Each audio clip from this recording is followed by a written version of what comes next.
I have failed you. I have failed you. I'm sorry. In his own words, Obi Wan Kenobi has failed.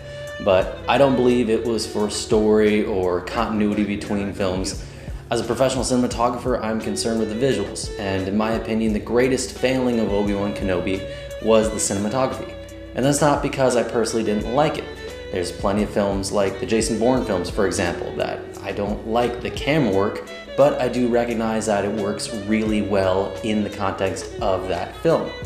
For Obi Wan Kenobi, the cinematography actually fails to do the one thing that cinematography is supposed to do, and that's tell the story visually. While there's plenty of scenes that could use a lot of reworking, I'm going to break down the one scene that I think exemplifies this the most, and that was the anticlimactic fight between Vader and Kenobi in Episode 6.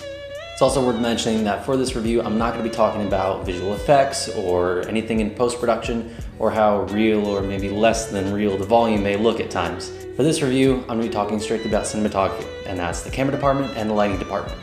So within those two areas, I think there's some basic conversations that maybe either weren't had or they just missed the mark when they were having them. And that's how to get the right emotional tone utilizing the camera and the lights, and then what is motivating both the camera and the lights. For the camera, what are we seeing? What are we not seeing? Is there movement? Should we be following the action in a certain way? Are we revealing anything? And so on. With the lighting department, what is motivating the lights? That means where are our sources? Is there moonlight? Is there starlight? These are some fundamental conversations that need to be had in order to effectively craft this scene. So let's break it down.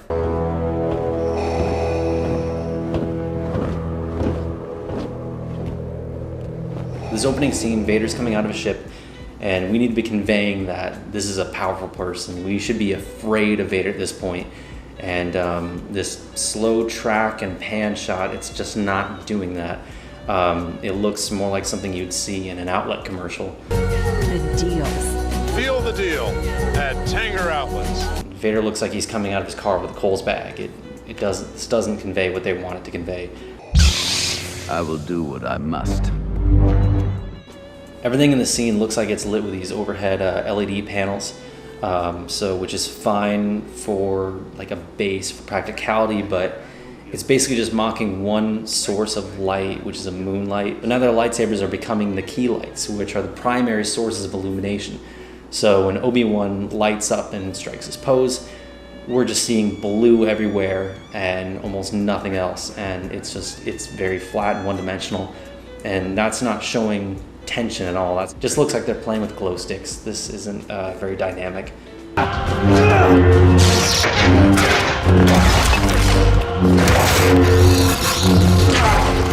You're shooting an action piece and you have lightsabers and there's quite a lot that needs to be followed. It's tough to follow along with this. Part of what's interesting about this fight as well is the fact that the characters are conflicted. 1 minute they want to kill each other, 1 minute they're sitting down and having a good cry. I'm sorry. They're not showing that with this flat lighting and handheld camera. It's just not showing any sort of internal conflict in a visual way. The same way. At the end, we're showing this final transition because of this fight into each of them as different individuals. So they're both a bit less conflicted about their places in life. So Vader has now transitioned a bit more into the dark side and Kenobi a bit even more into the light, because throughout this fight, both of them had a little bit of both. So at the end, we should be showing this gradual going away from that. So the way they conveyed that was through just the lightsabers alone.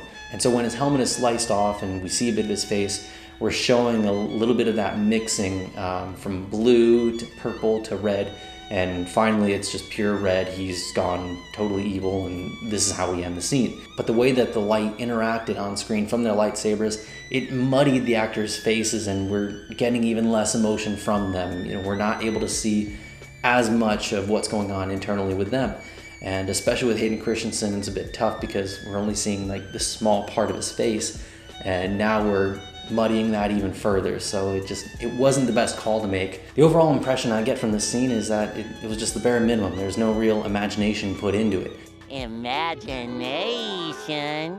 Even if we kept the background the same, we still could have had some unique and different things going on with the lighting, with the camera work. If you enjoyed this video, be sure to give it a like and comment below. Tell me what you thought of the visuals in Kenobi, especially in this last fight scene. Do you agree? Do you disagree? And stay tuned. I'm gonna show you how I would have shot this scene.